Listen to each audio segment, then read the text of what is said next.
കൊട്ടാരക്കരയിൽ ഐഷ പോറ്റിയുടെ പരാജയത്തിൽ പാർട്ടി നടപടി. സ്ഥാനാർത്ഥിയുടെ വിജയത്തിനായി പ്രവർത്തിക്കാത്ത 2 മണ്ഡലം കമ്മിറ്റികൾ പിരിച്ചുവിട്ടു. എഴുകോൺ, നെടുവത്തൂർ മണ്ഡലം കമ്മിറ്റികൾക്കെതിരെയാണ് ഡിസിസി നടപടി. ചുമതലയുണ്ടായിരുന്ന ഡിസിസി ജനറൽ സെക്രട്ടറി ബ്രിജേഷ് എബ്രഹാമിന് കാരണം കാണിക്കൽ നോട്ടീസ് നൽകിയിട്ടുണ്ട്. വിവരങ്ങളുമായി ഷമീർ അബ്ദുൾ ചേരുന്നുണ്ട്. ഷമീർ, കൊട്ടാരക്കരയിലെ പരാജയത്തിൽ കടുത്ത നടപടികളിലേക്ക് കടന്നിരിക്കുന്നു. വിവരങ്ങൾ എങ്ങനെയാണ്?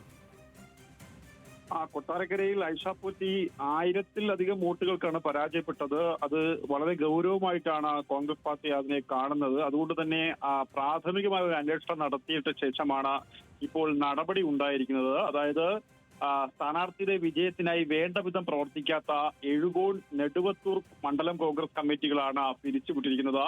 ഒപ്പം തന്നെ അവിടെ ചുമതലയുണ്ടായിരുന്ന ഡിസിസിയുടെ ജനറൽ സെക്രട്ടറിയും ഉമ്മന്നൂരിലെ പഞ്ചായത്ത് പ്രസിഡന്റുമായ ബ്രിജേഷ് എബ്രഹാമിന് ഈ വിശദീകരണം ആവശ്യപ്പെട്ടുകൊണ്ട് നോട്ടീസും നൽകിയിട്ടുണ്ട്. ഒപ്പം തന്നെ നിയോജക മണ്ഡലത്തിലെ എല്ലാ നേതാക്കളെയും നേരിട്ട് വിളിച്ചു വരുത്തി വിശദീകരണം തേടാനും, വിശദീകരണം തൃപ്തിയല്ലെങ്കിൽ അവർക്കെതിരെ നടപടി സ്വീകരിക്കാൻ ഡിസിസി തീരുമാനിച്ചിട്ടുണ്ട്. ഡിസിസി പ്രസിഡന്റ് രാജേന്ദ്ര പ്രസാദിന്റെ നടപടിയാണിത്. എന്തായാലും പ്രാഥമികമായ ഒരു അന്വേഷണം നടത്തിയ ശേഷമാണ് നടപടികളിലേക്ക് കടക്കുന്നത്. അരുണ്യ.